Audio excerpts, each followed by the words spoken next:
संपूर्ण देशामध्ये राममय वातावरण निर्माण झाले आहे. उद्या 22 जानेवारी रोजी श्रीराम जन्मभूमी अयोध्या येथे रामलल्लांची प्रतिष्ठापना केली जाणार आहे.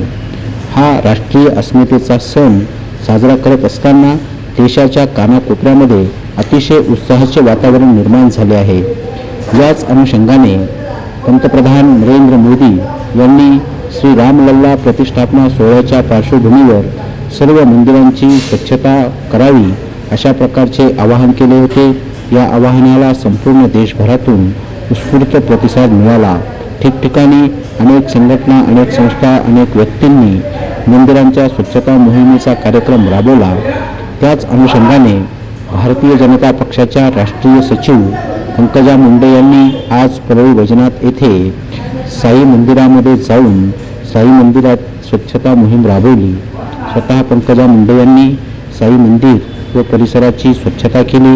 यावेळी त्यांच्यासमवेत भारतीय जनता पक्षाचे पदाधिकारी, कार्यकर्ते हेही उपस्थित होते.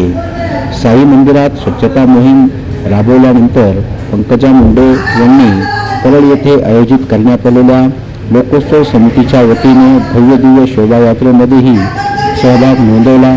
राम भक्तांसह त्या शोभायात्रेत सहभागी झाल्या.